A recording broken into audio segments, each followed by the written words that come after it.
Recording on हो गई है। हाँ, तो यहाँ पर हमें क्या देखने को मिलेगा कि क्वेश्चंस कैसे कैसे आते हैं पॉलीमर में। तो वही पॉलीमर की बात करते हैं, तो पहले आ जाइए आप लोगों को कुछ क्वेश्चन दिखा देते हैं। जैसे यहाँ पे देख रहे हो आप लोग, इसी साल पूछा हुआ है कि वही साहब यहाँ पे क्वेश्चन नंबर फर्स्ट में आप देखोगे तो मिलेगा कि जेई मेंस 2022 ऑनलाइन की बात कर रहा हूं मैं, ठीक है, इस ईयर 29 जुलाई इवनिंग शिफ्ट में इन्होंने बोला है कि which of the following is not natural polymer, यानी कि नेचुरल पॉलीमर कौन सा नहीं है। तो या तो प्रोटीन या स्टार्च या रबर या रेयन। अगर आप लोगों को अगर ये ऑप्शंस या नेचुरल पॉलीमर कौन नहीं है याद अगर है तो कितना सेकंड लगेगा इसे सॉल्व करने में? 1 to 2 seconds. बाकी लोग? Yes sir.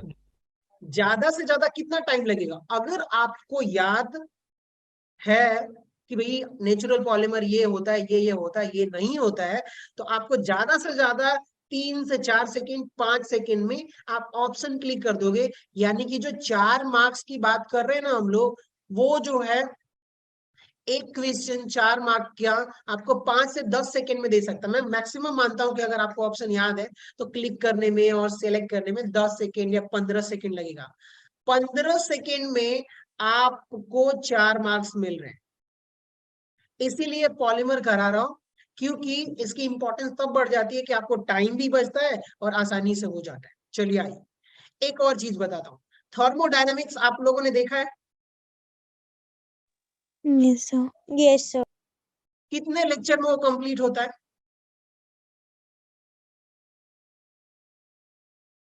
कम से कम 12 से 15 लेक्चर लगेंगे उसको कंप्लीट करने में,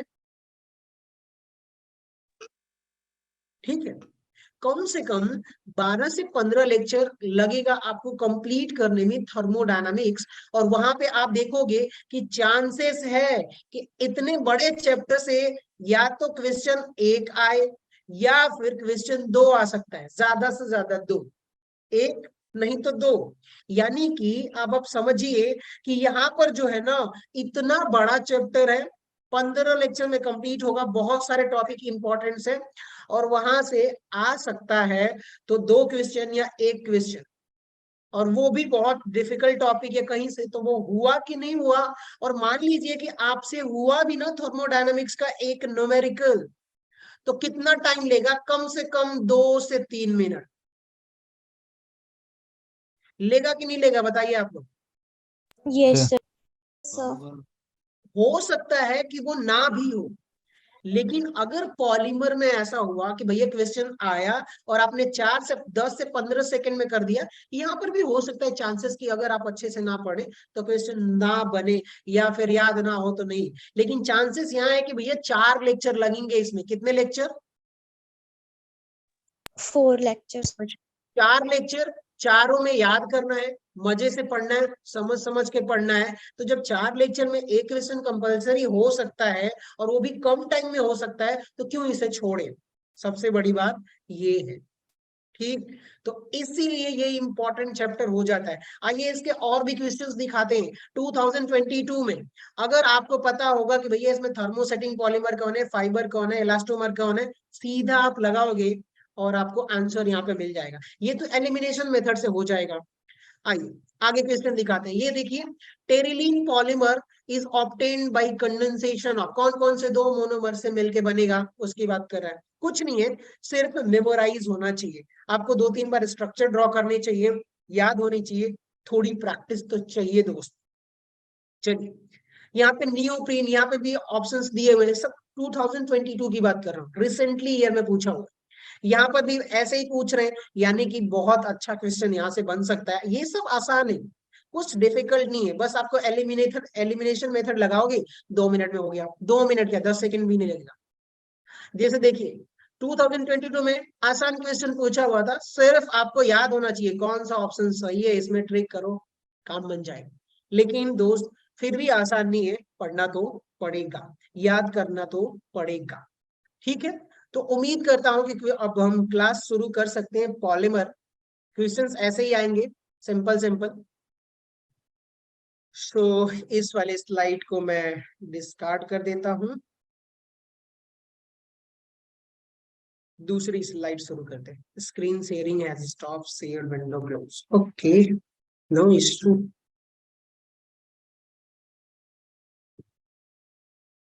आप लोगों को स्क्रीन दिखाई दे रही है ये वाली? Yes sir. Yes, sir.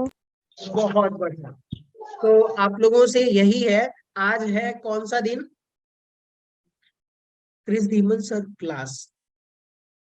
अच्छा क्रिस आप हो? हेलो,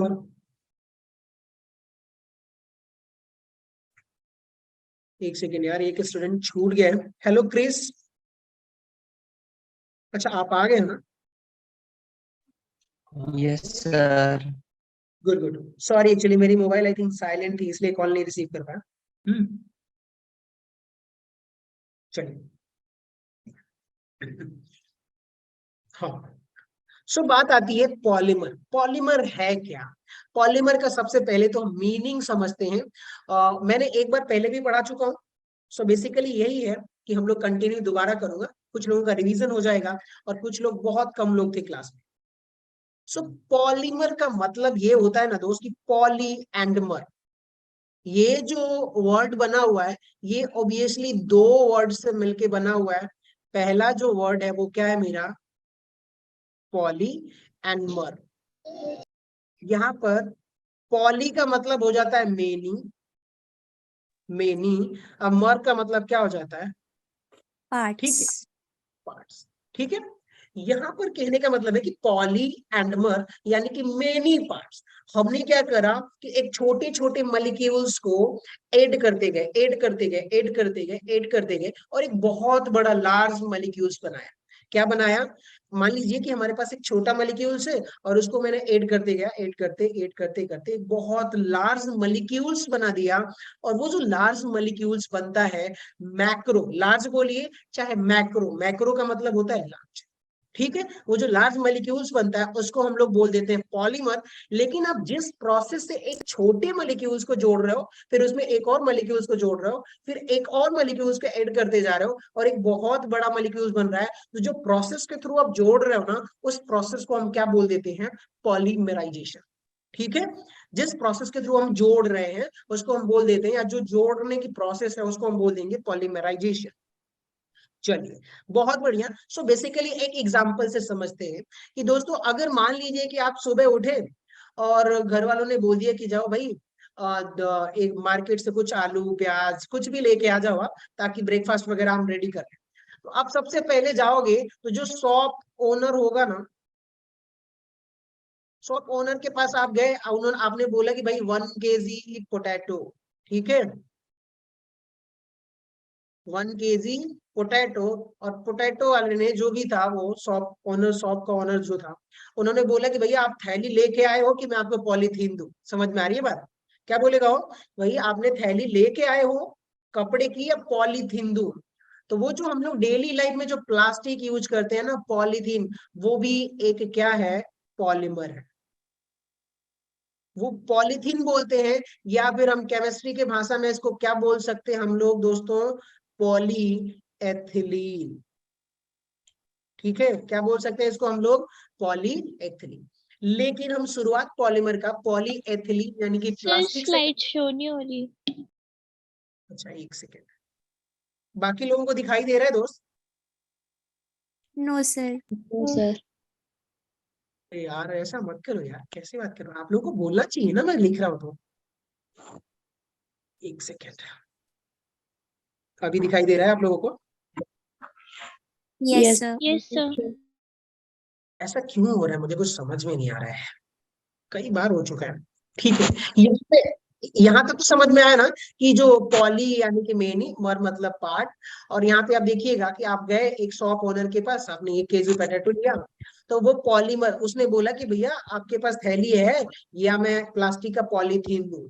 तो वो जो पॉलीथीन होता है ना, ये वाला आप देखिएगा, ये वाला जो पॉलीथीन होता है वो एक्चुअली पॉलीमर होता है एथिलीन मॉलिक्यूल्स का। क्या है? हम लोग नॉर्मल लैंग्वेज में पॉलीथीन बोलते हैं, और केमिस्ट्री या पॉलीमर लैंग्वेज में आप क्या बोलोगे? Poly ethylene. ठीक है। लेकिन ये पॉलीथीन बना किसका होता है दोस्त, तो वो बना होता है एथिलीन मॉलिक्यूल्स का। किसका बना होता है, एथिलीन। एथिलीन है क्या, तो एथिलीन मॉलिक्यूल्स आपने सुना होगा कि ये रहा कार्बन और ये रहा हाइड्रोजन, ये रहा हाइड्रोजन, ये बताइए दो कार्बन है तो इसको हम क्या बोल देंगे, इसका इथीन बोलिए। अच्छा है, इसका एक कॉमन नाम होता है, उसको हम बोल देते हैं एथिलीन। ठीक है, समझ गए आप लोग। Yes. Yes, sir. Yes, sir. चलिए बहुत Yes. बढ़िया, थोड़ा धीरे धीरे चलेंगे, 40 से 45 मिनट पढ़ेंगे, कोई हड़बड़ी नहीं करेंगे। आइए अब ध्यान से सुनिएगा कि यहाँ पर एक हमारे पास एथिलीन मॉलिक्यूल्स है, ये जो है एथिलीन मॉलिक्यूल्स है। हमने क्या करा दोस्त कि इस एथिलीन मॉलिक्यूल्स को हमने थोड़ा सा हीट किया, कुछ एक्सटर्नल सोर्स लगाया। हमने क्या करा कि भैया यहाँ पर एक ये रहा आपका CH2, ये आपका CH2 और एक और एथिलीन मॉलिक्यूल्स था, तो हमने लिया एक और एथिलीन मॉलिक्यूल्स CH2। हमने देखा कि भैया हमको थोड़ा सा इसको हम हीट कर रहे हैं ना, क्या कर रहे हैं, थोड़ा हीट कर रहे हैं हाई प्रेशर पर in presence of oxygen. Oxygen भी है इन प्रेजेंस ऑफ ऑक्सीजन और हाई प्रेशर। हाई प्रेशर पर जब हम कर रहे हैं तो ये हो क्या रहा है, ये जो एथिलीन मॉलिक्यूल्स है ये कंबाइन हो जा रहा है। लेकिन कंबाइन कैसे हो रहा है उसका रीजन समझिएगा। आप लोगों को पता है कि यहाँ पर आप देखोगे कि ये रहा कार्बन, डबल बॉन्ड कार्बन, इसमें ऊपर वाला मैं मान लेता हूं कि पाई बॉन्ड है और नीचे वाला क्या है आपका सिग्मा बॉन्ड है।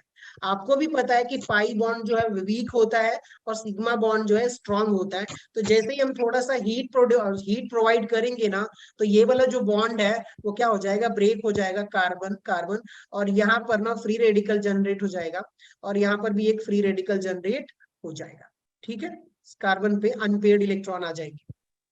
तो सेम फिनोमेना यहाँ पर भी होता है कि ये वाला जो पाई बॉन्ड है वो ब्रेक होगा, कलर चेंज करता हूं मैं, ये इधर ब्रेक होगा और ये बॉन्ड इधर ब्रेक होगा। हाँ थोड़ा बहुत मुझे समझाना तो पड़ेगा। सो देख लीजिए वहां पे आ जाए कार्बन, डबल बॉन्ड कार्बन और ये ऊपर का पाई बॉन्ड है। यहाँ पर जो ब्रेकिंग होगी ना, बॉन्ड ब्रेकिंग या बॉन्ड फ्यूजन की बात करोगे तो ब्रेकिंग ऑफ बॉन्ड जो होगा वो होमोलिटिक फ्यूजन होगा। कैसा हो जाएगा दोस्तों, Homolytic fission. Homolytic fusion. Homolytic fusion का मतलब क्या हुआ कि ये पाई बॉन्ड में, ऊपर का जो पाई बॉन्ड है उसके पास दो इलेक्ट्रॉन है, दोनों कार्बन के बीच में जो शेयर्ड किया हुआ इलेक्ट्रॉन है कितने हैं, दो। तो जब बॉन्ड ब्रेक होगा तो एक इलेक्ट्रॉन अपना अपना जो इलेक्ट्रॉन है वो ले लेंगे दोनों, तो एक इलेक्ट्रॉन इस कार्बन के पास आ जाएगा और एक इलेक्ट्रॉन जो है इस कार्बन के पास आ जाएगा। अब ये जो कार्बन है ना, इसके पास ध्यान से सुनिएगा ऑर्बिटल और उसका एक अनपेयर्ड इलेक्ट्रॉन, ये कार्बन और उसका और p ऑर्बिटल में एक अनपेयर्ड इलेक्ट्रॉन, यानी कि इसको बोल देंगे हम लोग फ्री रेडिकल। अगर कहीं भी अनपेयर्ड एक इलेक्ट्रॉन प्रेजेंट है तो वो कैसा काम करेगा, फ्री रेडिकल की तरह। कैसा काम करेगा, फ्री रेडिकल। ठीक है, तो ये फ्री रेडिकल हुआ और ये जो फ्री रेडिकल्स होते हैं वो हाईली अनस्टेबल होते हैं। Free radicals are highly unstable. अब कोई भी सिस्टम चाहता नहीं है दोस्त कि वो अनस्टेबल हो।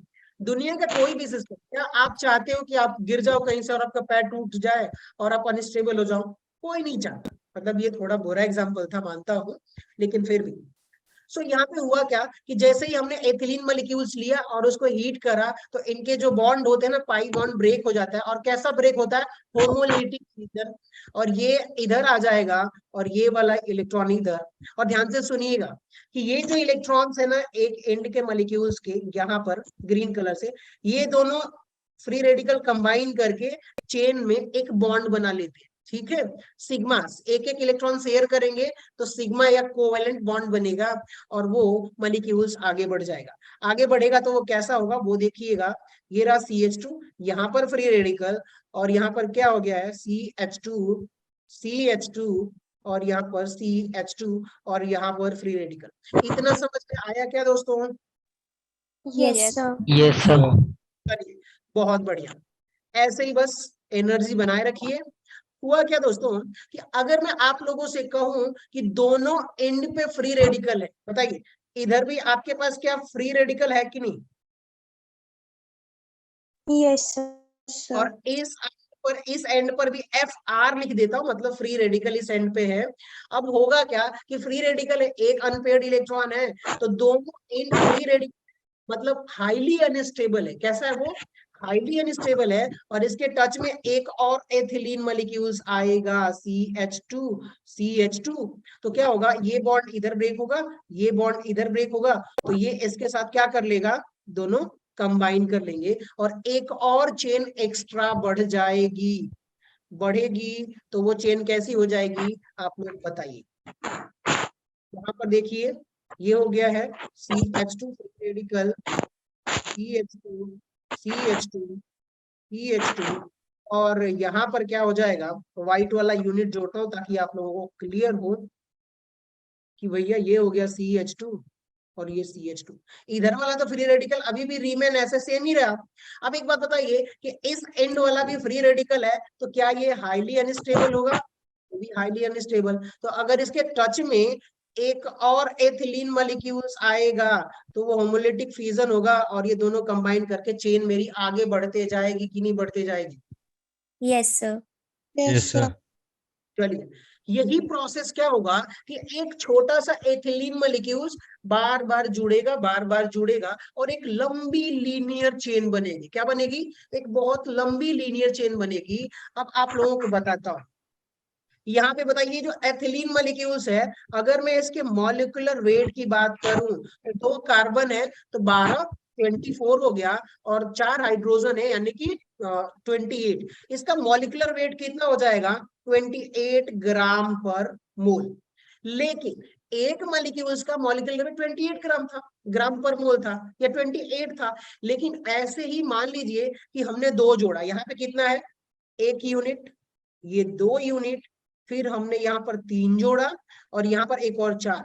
अब क्या इसका मॉलिक्यूलर वेट 4 गुना बढ़ गया कि नहीं बढ़ गया? Yes. ऐसे ही n number of molecules, n number का मतलब कि भैया 10 लाख से लेके 10 लाख या 1 लाख मॉलिक्यूल्स, इतना मॉलिक्यूल्स अगर मैं ऐड करूंगा, एक बहुत बड़ा मॉलिक्यूल्स, मैक्रो मॉलिक्यूल्स। ध्यान से सुनिएगा, ये तो बहुत स्मॉल मोनोमर था, स्मॉल मॉलिक्यूल्स था, स्मॉल मॉलिक्यूल्स था। लेकिन ऐसे ही मैं क्या कर दूं, 10 टू पावर 3 से लेके 10 टू पावर 7, यानी कि यहाँ पे 1000 मॉलिक्यूल से लेके 10 लाख से ज्यादा मॉलिक्यूल्स रेंज में। मान लीजिए कि 1000 मॉलिक्यूल्स आपने जोड़ दिया तो वो थोड़ा छोटा माइक्रो मॉलिक्यूल बनेगा, छोटा पॉलीमर होगा। अगर 10 लाख मॉलिक्यूल्स को मैं एक लाइन में जोड़ता चला जाऊं तो वो क्या हो जाएगा कि वो बहुत मैक्रो लार्ज मॉलिक्यूल्स बन जाएगा। और वो जो बड़ा मॉलिक्यूल्स जोड़ने के बाद बन रहा है ना, उसी मॉलिक्यूल्स को हम क्या बोल देते हैं दोस्तों, पॉलीमर। क्या बोल देंगे उसको? Polymer. Polymer.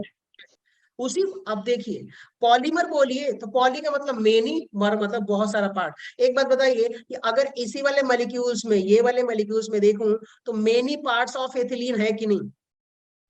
Yes, sir. बहुत बढ़िया, मेनी पार्ट्स ऑफ एथिलीन है, यानी कि मैं उसको क्या बोल सकता हूँ, मेनी का मतलब कि बहुत सारा एथिलीन मॉलिक्यूल्स है।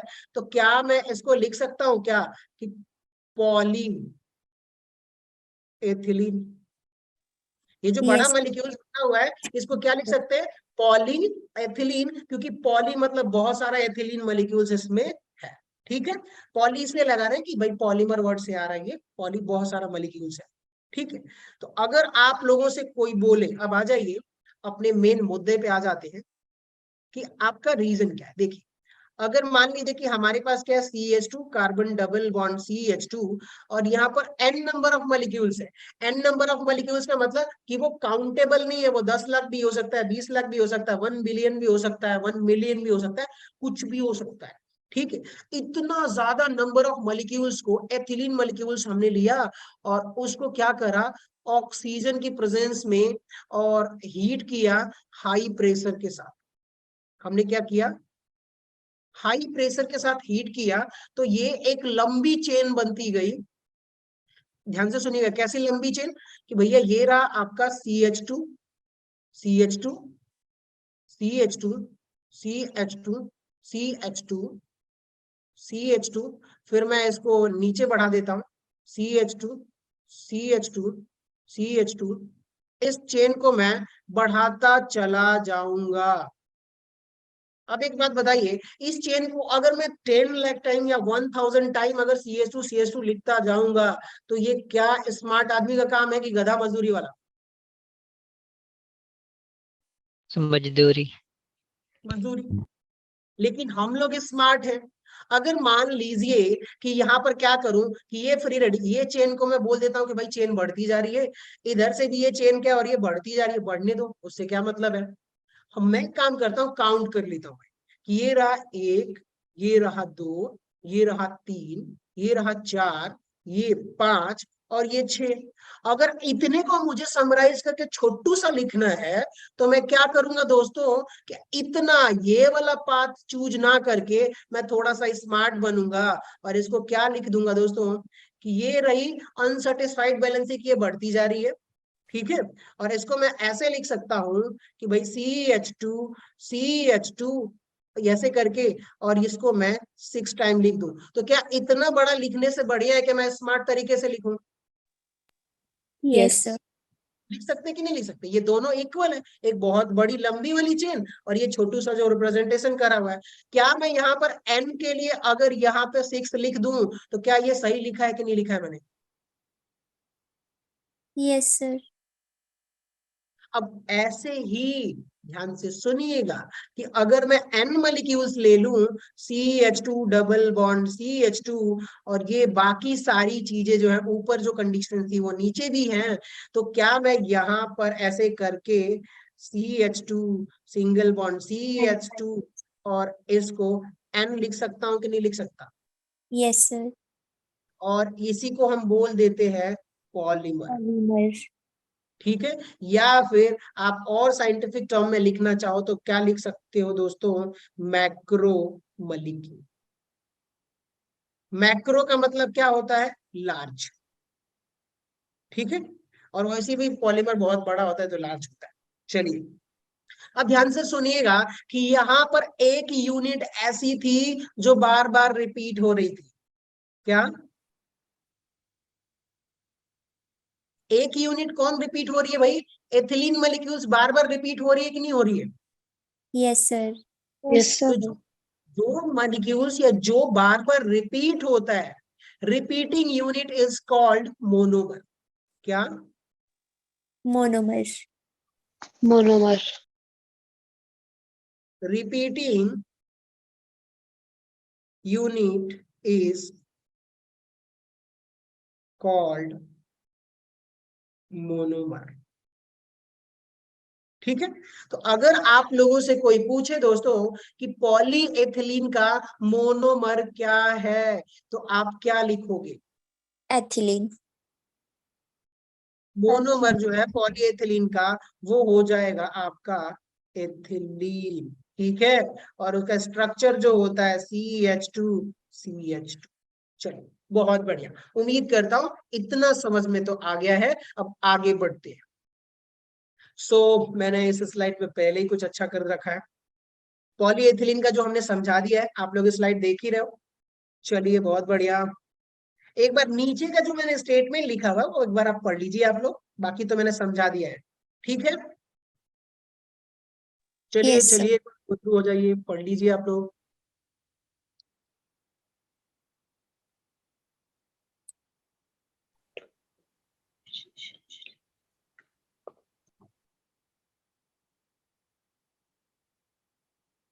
हम्म। Sir, पढ़ लिया. चलिए बहुत बढ़िया, आगे बढ़ते हैं। अब आ जाइए यहाँ पर एक और जो जो पॉलीमर्स मैं बता रहा हूँ वो आगे भी एक बार रिवीजन कराता रहूंगा ताकि आप लोग ना भूलो। अब बात आती है यहाँ पर कि भैया एक और तरह का पॉलीमर होता है जिसको हम बोल देते हैं पॉलीस्टाइरीन। वहां पे आ जाइएगा। अगर आपको क्या बोलते हैं कि अगर पॉलीमर दिया हुआ है उसमें से मोनोमर निकालना है तो आप क्या करोगे, उसका लॉजिक बताता हूँ। कुछ कुछ जगह एप्लीकेबल होगा, कुछ जगह नहीं होगा, लेकिन फिलहाल के लिए तो एप्लीकेबल है तो कर देते। अब बताइए पॉली एथिलीन, तो पॉली को हटा दोगे ना तो जो बचेगा वो क्या होगा, आपका मोनोमर होगा। ठीक है। अब एक बात बताइए, यहाँ पर एक पॉलीमर का नाम है पॉलीस्टायरीन, तो इसमें मोनोमर क्या होने वाला है, पॉली को आप हटा दीजिए, एक मॉलिक्यूल्स होगा मोनोमर, वो होगा स्टायरीन।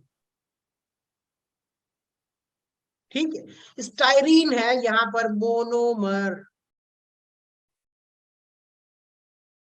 जहां पर अगर पॉली वगैरह का वर्ड आए ना तो आप लोग ध्यान दीजिएगा दोस्तों कि पॉली हटा दीजिए, जो बचेगा वो क्या होगा, आपका मोनोमर होगा। अब स्टायरीन क्या है, मोनोमर है, और इसका स्ट्रक्चर आप लोग नोट कर लीजिए स्टायरीन मॉलिक्यूल्स का, वो ये है, बेंजीन रिंग है, और उससे carbon carbon single bond carbon, और carbon double bond carbon and CH2। ठीक है, ये ग्रुप अटैच्ड है। इस मॉलिक्यूल्स का क्या नाम है, स्टायरीन। यहाँ पर ना लिख के मैं लिख देता हूं, ये रहा आपका स्टायरीन। ठीक है। अब हो क्या रहा है कि यहाँ पर जो है ना स्टायरीन मॉलिक्यूल्स बार बार पॉलीमराइज होगा। पॉलीमराइज होगा दोस्तों, तो वो कैसे होगा वो देखिएगा आप लोग कि ये रहा आपका बेंजीन मॉलिक्यूल्स, और यहाँ पर जो है carbon CH double bond CH2, और मैं इसको बोल दूं कि ये n number of molecules polymerise हो रहा है। इसको कुछ कंडीशंस हो सकते हैं, एक बार मैं कंडीशंस भी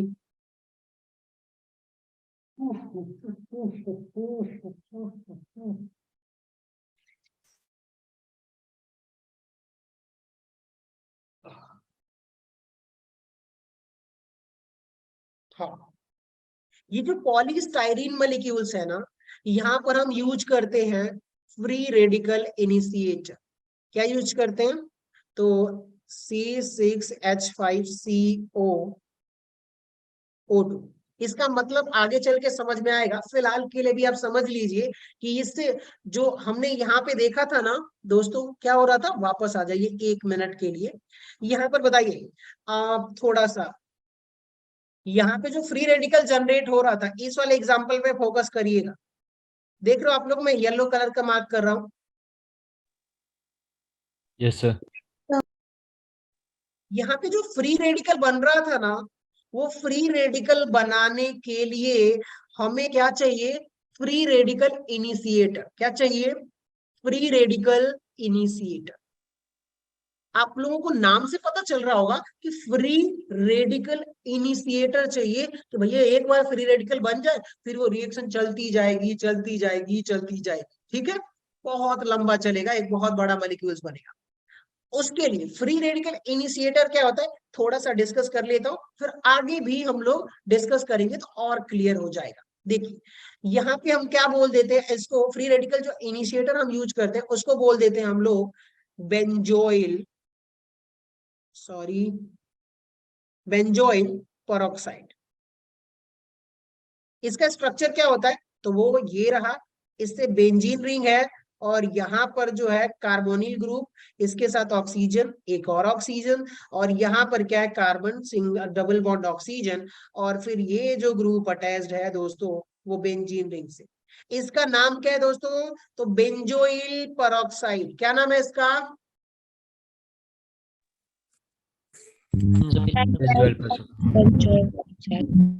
पेरोक्साइड क्यों बोलते हैं, इसके कुछ रीजंस हैं, मैं समझाता हूं आप लोगों को कि यहाँ पे देखिएगा, अगर कहीं भी आपको दिखे ऑक्सीजन सिंगल बॉन्ड ऑक्सीजन, तो ऑक्सीजन के पास क्या होता है, यहाँ पर 2 लोन पेयर ऑफ इलेक्ट्रॉन्स। ठीक है, इस ऑक्सीजन के पास भी क्या होता है, लोन पेयर ऑफ इलेक्ट्रॉन्स। ठीक है, और ऐसे जो लिंकेज है ना कि ऑक्सीजन सिंगल बॉन्ड ऑक्सीजन, और इधर कुछ मान लीजिए कि इधर X जुड़ा हुआ है, इधर Y जुड़ा हुआ है, कुछ भी जुड़ा हुआ है, तो जब ऑक्सीजन सिंगल बॉन्ड ऑक्सीजन जुड़ता है तो इस वाली लिंकेज को हम बोल देते हैं पेरोक्साइड लिंकेज। क्या बोलते हैं हम लोग, पेरोक्साइड लिंकेज। फिलहाल आउट ऑफ टॉपिक जा रहा हूँ, उसे समझाने के लिए जा रहा हूँ, लेकिन बता दूंगा तो आगे ऑर्गेनिक में और आसान होता रहेगा, समझ में आता रहेगा। इसको हम बोलेंगे पेरोक्साइड लिंकेज। रीजन क्या है वो समझिएगा। इसको हम फ्री रेडिकल इनिशिएटर इसलिए यूज करते हैं यहाँ पर, क्योंकि यहाँ पर भी आपके पास क्या है, पेरोक्साइड लिंकेज है। क्यों यूज करते हैं, रीजन समझिएगा। आप लोगों से अगर मैं बोलूं कि यहाँ पर ये एक इलेक्ट्रॉन है और यहाँ पर भी इलेक्ट्रॉन पेयर है, नीचे भी आप देखोगे कि सेम नीचे भी इलेक्ट्रॉन पेयर है। अब ये जो बॉन्ड है ना ऑक्सीजन, सिंगल बॉन्ड ऑक्सीजन, जिसको मैं बहुत वाइड कर रहा हूँ, देख रहे हो आप लोग, यस सर। ये ग्रीन कलर का, ये क्या होगा ना, अब बताइए कि एक ऑक्सीजन पर, मान लीजिए पेन देख रहे हो आप लोग, वीडियो में थोड़ा बड़ा करो, चलिए उसको, ये पेन है इधर और एक पेन इधर है, दोनों पे लोन पेयर ऑफ इलेक्ट्रॉन दोनों साइड पे हैं, तो दोनों पे निगेटिव चार्ज है, क्या रिपल्सन बहुत भयंकर होगा कि नहीं होगा? Yes sir. तो आप समझ रहे हो कि ये दोनों लोब है, एक तो ये लोब और ये लोब, इनके बीच में निगेटिव, दोनों के पास निगेटिव चार्ज है, बहुत भयंकर रिपल्सन होगा। तो अब दोनों ऑक्सीजन एटम दूर जाना चाहेंगे कि नहीं जाना चाहेंगे? Yes sir. समझ रहे हो आप लोग? कितने लोगों को समझ में आया भैया? Yes sir. Done sir. Great. So होगा क्या कि यहाँ पे देख रहे हो ना, ये पेरोक्साइड जो लिंकेज है ना, क्योंकि रिपल्सन से दोनों ऑक्सीजन दूर जा रहे हैं, तो ये क्या हो जाएगा, बहुत अनस्टेबल। क्या हो जाएगा,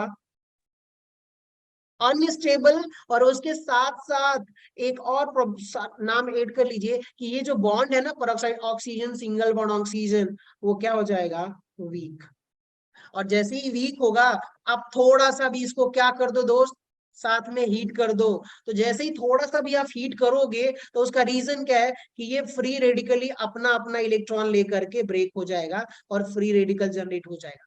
इसीलिए हम इसको क्या यूज करते हैं, as a free radical initiator. समझ में आ गया? Yes sir. Yes sir.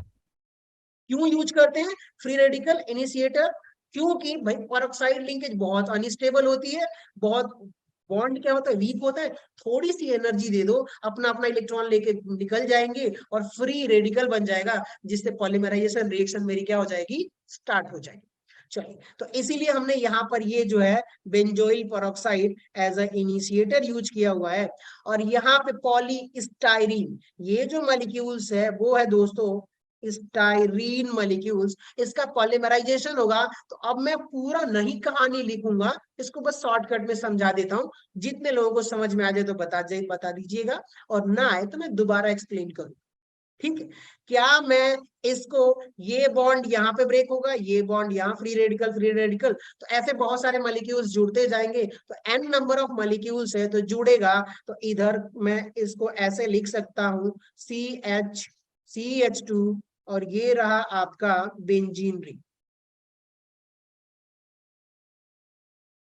क्या मैं इसको n टाइम्स ऐसे लिख सकता हूँ कि नहीं लिख सकता? Yes sir.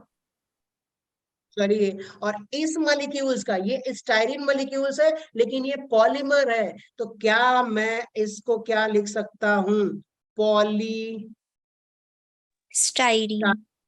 अब ये पॉलीमर जो बड़ा मॉलिक्यूल्स बन रहा है उसका नाम होगा पॉलीस्टाइरिन, उसका मोनोमर कौन सा होगा, तो स्टाइरिन मॉलिक्यूल्स होगा। चलिए, बहुत बढ़िया, आगे बढ़े। Yes sir. Yes sir. चलिए, सही है। अब आ जाइए, यहाँ पर एक और एग्जाम्पल है कि अब तक क्या हो रहा था कि जो मेरा मोनोमर यूनिट था ना, दोनों के केस में सेम एक ही मॉलिक्यूल्स बार बार रिपीट हो रहा है, बार बार रिपीट हो रहा है। लेकिन यहाँ पे क्या हुआ कि हमारे पास कि पॉलीस्टाइरीन में हमने देखा कि स्टाइरिन मॉलिक्यूल्स ही बार बार आ रहा है, लेकिन अब एक नया पॉलीमर आ गया है। यहाँ पर आप देखोगे दोस्तों, तो दो तरह के मोनोमर है, कौन कौन से, एक स्टाइरिन मोनोमर है और दूसरा कौन सा है, ब्यूटाडाइन। ब्यूटाडाइन। ठीक है, यहाँ पर कितने मोनोमर्स है, तो नंबर ऑफ मोनोमर्स, क्या, नंबर ऑफ मोनोमर कितने हो गए, 2। 2। ठीक है, अब चलिए, स्टाइरिन मॉलिक्यूल्स का स्ट्रक्चर आपको बता ही दिया हूं, तो ये देख लीजिए दोस्तों, छोड़, सॉरी, CH2, ये रहा आपका स्टाइरिन मॉलिक्यूल्स, साथ में आप लोग भी नोट बनाते चलिएगा। और ब्यूटाडाइन का जो स्ट्रक्चर होगा वो हो जाएगा CH2, ये देखिए ब्यूटाडाइन। कहीं कहीं आप लोगों को ये भी लिखा होगा, नंबरिंग आप करोगे तो क्या मिलेगा वो देखिएगा। यहाँ पे कलर चेंज करते हैं, ये रहा 1 2 3 and 4। एक बात बताइए, पहले पोजीशन पर एल्कीन है और थर्ड पोजीशन पर एल्कीन है कि नहीं double bond? Yes, sir. Yes, तो मैं sir. इसको क्या लिख सकता हूँ, ब्यूटा, ठीक है, हाइफेन 1,3 डाइईन, या तो ऐसे भी लिखा होगा। अच्छा, ब्यूटा यानी 4 कार्बन है तो क्या हो जाएगा भैया, ब्यूटे, ब्यूटा, एंड 2 डबल बॉन्ड है तो इसको बोल देंगे डाइईन, ठीक है, डाइईन। या तो आपको मोनोमर कैसे लिखा होगा, ब्यूटा 1,3 डाइईन, या फिर ब्यूटाडाइन सीधा लिखा हुआ। एक मोनोमर क्या है यहाँ पर, स्टाइरिन है। इतना क्लियर हुआ? Yes, sir. Yes, sir. Yes. चलिए, अब ये दोनों मर क्या होंगे, पॉलीमेराइज होंगे, और दोनों मर जब पॉलीमेराइज होंगे तो कैसे होंगे, अब ध्यान से सुनिएगा। यहाँ पर n number of styrene molecules है, CH2, और यहाँ पर ये आपका क्या हो गया, styrene molecules, plus n number of butadiene molecules होगा। तो उसको थोड़ा सा ऊपर लिखता हूं ताकि आपको क्लियर समझ में आ जाए। CH, यहाँ पे क्या हो जाएगा, CH2, ठीक है। n नंबर, बहुत सारे मॉलिक्यूल्स है, n का मतलब बहुत सारे, कोई उसकी काउंटेबिलिटी नहीं है, काउंट नहीं कर सकते आप। हुआ क्या कि इनको मैं क्या कर रहा हूं दोस्तों, पॉलीमराइज कर। इनकी कंडीशंस क्या क्या है उसको भी लिख देते हैं। वैसे तो फ्री रेडिकल इनिशिएटर ही होंगे। हाँ तो मेरी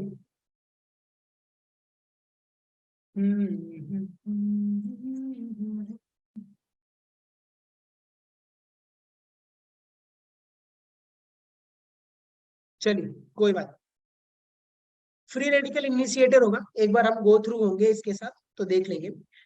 एक स्टाइरिन मॉलिक्यूल से यहाँ पे ब्यूटाडाइन है, ध्यान से सुनिएगा। आप क्या कर रहे हो, हीट कर रहे हो, ये बॉन्ड इधर ब्रेक होगा, ये बॉन्ड इधर हुआ, साथ में ये भी पाई बॉन्ड इधर, ये पाई बॉन्ड इधर, और ये पाई बॉन्ड इधर, और ये पाई बॉन्ड इधर। अब सुनिएगा कहानी यहाँ पे क्या होने वाली है दोस्तों, कि अब एक काम करता हूं कि मैं इसको यहीं पे आप लोगों को समझा देता हूं कि ये वाला अंदर वाला एक, ये ग्रीन वाला फ्री रेडिकल और ये ग्रीन वाला फ्री रेडिकल आप लोग देख रहे हो, Yes, sir. Yes. ठीक है। ये दोनों फ्री रेडिकल क्या करेंगे, मिल करके शेयर करेंगे, एक एक अंदर वाले दोनों कार्बन है वो क्या करेंगे, एक एक इलेक्ट्रॉन शेयर करके यहाँ पर पाई बॉन्ड बना देंगे, दिख रहा है, Yes, ठीक है। sir. और जो बाहर वाले, एक तो ये CH2 और ये CH2 क्या करेगा, ये जो है इससे कंबाइन करेगा और ये इससे कंबाइन करेगा, और इधर वाला मॉलिक्यूल जो है ना, ये वाला फ्री रहेगा, क्या रहेगा, फ्री। और इधर का भी फ्री रेडिकल आप देख रहे हो क्या रहेगा, ये आपका फ्री रहेगा। तो ये साइड और ये साइड, दोनों साइड फ्री रहेंगी। इधर क्या होगा कि एक और इधर वाली साइड पे, जो राइट साइड वाले पे, ये जो फ्री दिख रहे हो ना, इधर एक और स्टाइरिन मॉलिक्यूल्स आएगा, फिर एक और ब्यूटाडाइन आएगा, फिर स्टाइरिन आएगा, फिर ब्यूटाडाइन आएगा, फिर स्टाइरिन आएगा, फिर ब्यूटाडाइन आएगा, और ऐसे ही प्रोसेस एडिशन होता रहेगा। एडिशन, मॉलिक्यूल्स का एडिशन होता रहेगा और बहुत लंबा मॉलिक्यूल्स फॉर्म करेगा, और वो जो लार्ज माइक्रो मॉलिक्यूल्स होगा उसको हम क्या बोल देंगे, पॉलीमर, ठीक है। तो चलिए, अब इसको अगर मैं स्मार्ट तरीके से लिखूं, गधा मजदूरी ना करके, तो मैं कैसे लिखूंगा, ये रहा आपका अनसेटिस्फाइड बैलेंसिंग, और यहाँ पर हो गया CH, यहाँ पर है दोस्तों बेंजीन रिंग, ये आपकी क्यूट सी बेंजीन रिंग हो गई, और ये हो गया CH2, और यहाँ पे ये 4 कार्बन हो, तो ये CH2, ये हो गया आपका CH, और ये हो गया आपका CH2। थोड़ा सा मैंने कुछ गलत कर दिया है दोस्तों, ये ऐसे अनसेटिस्फाइड बैलेंसिंग, इसको मैं M लिख दूंगा और इसको ऐसे, क्या ऐसे लिखूंगा कि नहीं लिखूंगा, Yes, sir. Yes, sir. सब एग्री कर रहे हो ना, समझ में आ रहा है ना। Yes, Yes. sir. चलिए, कितना टाइम ले लिया मैंने, आज की क्लास था 44 मिनट। सो अब हमें रेस्ट कर लेना चाहिए, बाकी कल कंटिन्यू करेंगे, ठीक है। चलिए, अब इसका नाम कैसे रखें, ध्यान से सुनिएगा, नाम कैसे रखेंगे। तो यहाँ पर 2 मोनोमर है दोस्तों, एक मोनोमर है ब्यूटाडाइन और दूसरा क्या है, स्टाइरिन, क्या है, ब्यूटाडाइन और दूसरा क्या है, स्टाइरिन। तो हमने नामकरण जब रखा ना, तो भैया नामकरण कैसे करा वो देखिएगा, बहुत इंपॉर्टेंट है ये। इसको मैं रेड कलर से करता हूं, ब्यूटाडाइइन। ब्यूटाडाइइन में आपने क्या करा कि यहां से ब्यूना लिखा, यहां से क्या निकाला, ब्यूना, ब्यूना। ब्यूटाडाइन से हमने क्या निकाला, ब्यूना निकाला, और स्टाइरिन से हमने क्या ले लिया, एस ले लिया। ठीक है, इसको हम क्या बोल देते हैं, ब्यूना एस। ठीक है, इसको क्या बोल देते हैं हम लोग, ब्यूना एस पॉलीमर। क्या बोल देते हैं इसको बताइए, ब्यूना एस पॉलीमर बोल देते हैं। अच्छा है, इसका नाम क्या हो गया, ब्यूना एस मिलेगा आपको, और एक हो जाएगा एस बी आर। क्या हो जाता है, एक और नाम है SBR। एक तो पहला नाम ये, दूसरा नाम क्या मिल सकता है, SBR। इसका मतलब क्या होता है दोस्तों, तो सुनिएगा, इसका S स्टैंड फॉर स्टाइरीन। क्या होगा, S stand for styrene, and B का मतलब क्या हो जाता है, ब्यूटा डाइइन, और R स्टैंड फॉर रबर। ये है क्या, एक्चुअली रबर है। क्या ये जो पॉलीमर बना ये है क्या, रबर। जो हम लोग डेली लाइफ वगैरह में यूज करते रहते हैं कहीं ना कहीं, वो रबर है। ठीक है, तो चलिए आज की क्लास के लिए इतना रहने देते हैं, फिर अगली क्लास में हम कुछ और पॉलीमर्स को डिस्कस करेंगे। थोड़ा थोड़ा पढ़ेंगे, लेकिन ये थोड़ा थोड़ा एक टाइम बाद कलेक्ट होके बहुत ज्यादा हो जाएगा। ठीक ना, yes sir. Yes, sir. Yes, sir. Yes, sir. चलो दोस्तों एक काम करते हैं, पहले थोड़ा सा देखता हूँ अगर एक आध क्वेश्चन मिल जाए तो।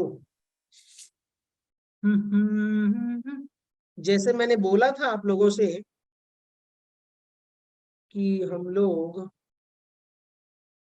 क्या बोलते हैं, क्वेश्चंस करेंगे, तो मुझे लगता है करा देना चाहिए, लेकिन हमने उतना सफिशिएंट पढ़ा नहीं है कि क्वेश्चन हमें मिले, लेकिन फिर भी ट्राई करते हैं। Let's see. नहीं नहीं, ये तो वही पूरा है।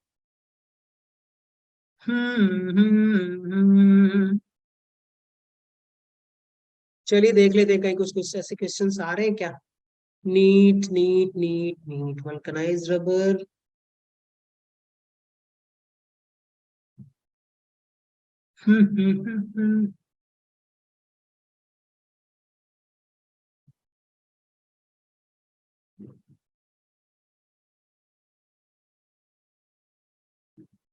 अच्छा ये क्वेश्चन आप लोग देख रहे हो, Sir, screen show नहीं हो रही है।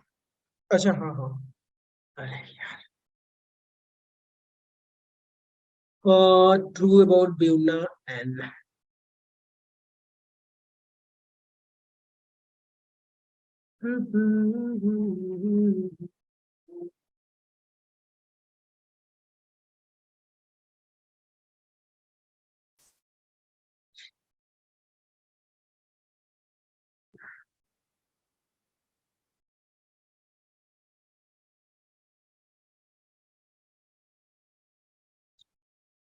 ठीक है, खैर कोई नहीं, अभी रहने देते हैं, हमने उतना कुछ सफिशिएंट पढ़ा नहीं कि क्वेश्चंस बन सके, क्योंकि आगे कुछ टर्म्स जो है अभी बाकी है इसमें।